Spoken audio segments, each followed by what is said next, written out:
इस वीडियो में हम देखेंगे इंडिया पोस्ट ऑफिस की जो रिक्रूटमेंट है 2021 की महाराष्ट्र के लिए, उसके बारे में। बेसिकली इसके अंदर 3 टाइप की पोस्ट है।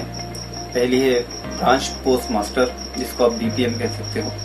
एक है असिस्टेंट ब्रांच पोस्ट मास्टर या फिर ABPM, और तीसरी पोस्ट है डाक सेवक। अब इन तीनों पोस्ट में सैलरीज जो है वो काफी अच्छी तो नहीं कह सकते, लेकिन ठीक ठाक है। अब बात करते हैं इसकी एलिजिबिलिटी क्राइटेरिया के बारे में। इसकी जो एज लिमिट है वो है 18 साल से 40 साल जनरल कैटेगरी के लिए।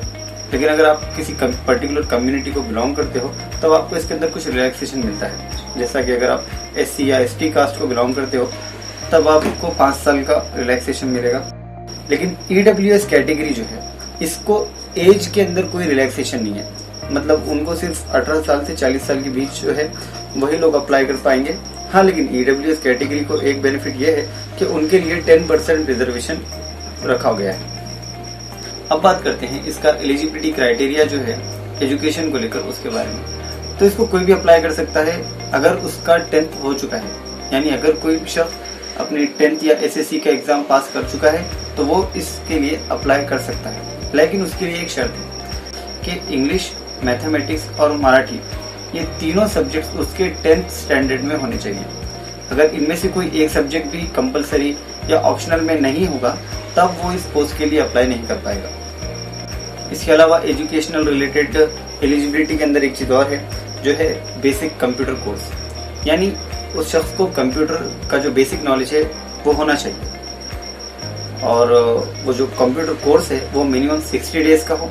अब वो किसी भी बोर्ड से रहने दीजिए, सेंट्रल से, स्टेट बोर्ड से या प्राइवेट इंस्टीट्यूशन से, लेकिन उसके पास बेसिक कंप्यूटर कोर्स का सर्टिफिकेट होना चाहिए जिसकी मिनिमम ड्यूरेशन है 60 डेज। हाँ, लेकिन जिन लोगों ने 10th या 12th में computer as a subject study किया हो तब अगर उसके पास ये कंप्यूटर कोर्स का सर्टिफिकेट ना हो तब भी चलेगा। देखिए, यहाँ पर ब्रांच पोस्ट मैनेजर की जो वैकेंसीज है जिन जिन विलेजेस में है वहां पर अभी पोस्ट ऑफिसेस नहीं है। वहां पर पोस्ट ऑफिसेस बनाने होंगे और उस जगह का जो इंतजाम करना होगा वो उन कैंडिडेट को ही करना होगा जिनका सिलेक्शन इस पोस्ट के लिए, यानी ब्रांच पोस्ट मैनेजर इस पोस्ट के लिए हुआ है, उन्हीं को इसका बंदोबस्त करना पड़ेगा।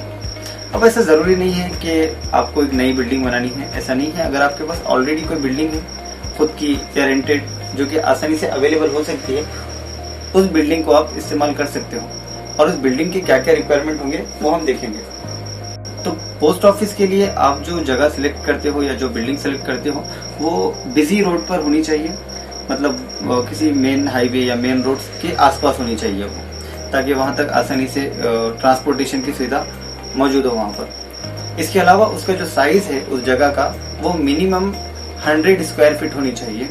वहां पर इलेक्ट्रिसिटी, वेंटिलेशन, क्लीनलीनेस, सेफ्टी और इंटरनेट कनेक्टिविटी, इन सारी चीजों का आपको ध्यान रखना पड़ेगा कि ये सारी चीजें वहां पर मौजूद हो। मान लीजिए कि उस गांव में अगर इलेक्ट्रिसिटी की सुविधा नहीं है तब आपको इस बात का ध्यान रखना होगा कि आप वहां पर सोलर पैनल इंस्टॉल कर सकते हो। एटलीस्ट ऐसी जगह तो आपकी होनी चाहिए।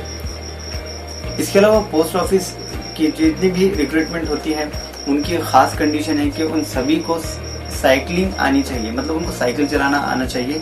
अगर आपको बाइक या स्कूटी चलानी आती है तब भी वो साइकिलिंग में काउंट हो जाएगा। इसके अलावा इन पोस्ट के लिए जो भी कैंडिडेट सिलेक्ट होंगे उनको एक अंडरटेकिंग देना होगा कि उनके पास अदर सोर्स ऑफ इनकम भी है। और ये जो अंडरटेकिंग इनको देना है वो सिलेक्शन के 30 दिन के अंदर देना होगा। और रही बात पोस्ट ऑफिस के लिए, तो पोस्ट ऑफिस के लिए सिक्योरिटी डिपॉजिट जो है वो 1 लाख रुपए का इनके पास जमा करवाना पड़ेगा आपको। इसकी जो फीस है वो 100 रुपए है जनरल कैटेगरी के लिए, OBC कैटेगरी के लिए, EWS और मेल ट्रांसजेंडर के लिए। जबकि फीमेल कैंडिडेट के लिए, ट्रांस वुमेन, SC, ST और फिजिकली हैंडीकैप लोगों के लिए इसको कोई फीस नहीं है, ये बिल्कुल फ्री है इनके लिए। और हर कैंडिडेट 20 पोस्ट के लिए अप्लाई कर सकता है।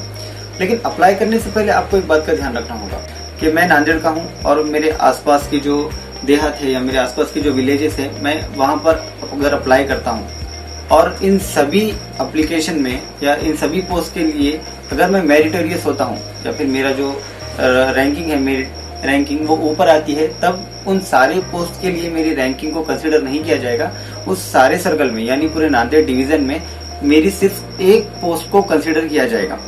तो आप अप्लाई करने से पहले इस बात का ध्यान रखिए। बात करते हैं इसके सिलेक्शन क्राइटेरिया की। तो इसका जो सिलेक्शन क्राइटेरिया है वो आपके 10th के मार्क के बेसिस पर इसकी मेरिट लिस्ट ऑटोमेटिक जनरेट होगी। आपके 10th के मार्क और आपकी कम्युनिटी, आपकी कास्ट के बेसिस पे। कि अगर किसी का एजुकेशन ज्यादा हो, जैसे किसी ने डिग्री कंप्लीट की हो या पोस्ट ग्रेजुएशन कंप्लीट किया हो, तो उन लोगों को इसका कोई बेनिफिट नहीं है, उसको कंसिडर नहीं किया जाएगा। इसका जो कम्प्लीटली है होल एंड सोल जो ये डिपेंड है आपके 10th के मार्क पर ही डिपेंड करेगा।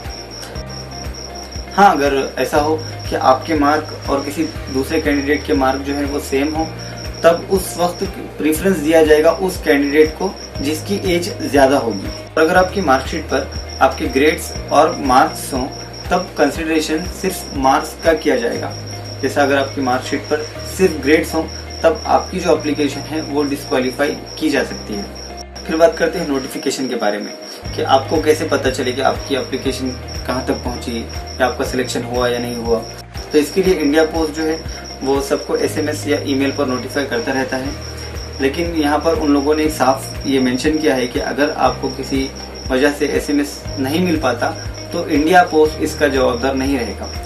यहाँ पर इन लोगों ने एक चीज और मेंशन की है कि ये लोग कभी किसी को कॉल नहीं करते। तो अगर आपको किसी का कॉल आए ये बताते हुए कि इंडिया पोस्ट से बात कर रहे हैं और आपकी डिटेल्स मांगे, तो उनको मत दीजिए। इसके अलावा अगर आपको आपकी एप्लीकेशन का स्टेटस देखना हो, तब आपको इस वेबसाइट पर आकर अपना रजिस्ट्रेशन नंबर और मोबाइल नंबर इंटर कर लॉगिन करना होगा। वहां पर आपको एप्लीकेशन का करंट स्टेटस नजर आ जाएगा। प्रोविजनली सिलेक्टेड कैंडिडेट जो है या जिन लोगों का सिलेक्शन हो चुका है, तो उनका रिक्रूटमेंट सिर्फ तब किया जाएगा जब उनके डॉक्यूमेंट्स को अच्छी तरीके से वेरीफाई किया जाए। इसकी जो एप्लीकेशन फॉर्म है इसको फिल करना काफी आसान है। आप इस दी गई वेबसाइट के ऊपर आ जाइए। इसके अलावा आप इस बात का ध्यान रखिए कि ऑनलाइन एप्लीकेशन फिल करते वक्त आपको जो जो डॉक्यूमेंट्स लगने वाले हैं, जैसे आपकी पासपोर्ट साइज फोटो, आपकी सिग्नेचर, आपका 10th का मार्कशीट और आपकी कंप्यूटर ट्रेनिंग का सर्टिफिकेट, इसको आप अच्छे फॉर्मेट में या अच्छी क्वालिटी में स्कैन कर लीजिए। और अगर आपको किसी टाइप की परेशानी आती है तो आप इस दिए गए नंबर पर कॉल कर सकते हैं या फिर इस दिए गए मेल पर आप मेल कर सकते हो। तो जल्दी कीजिए। इसकी जो डेट है वो 27 अप्रैल को शुरू हुई थी और 26 मई तक है।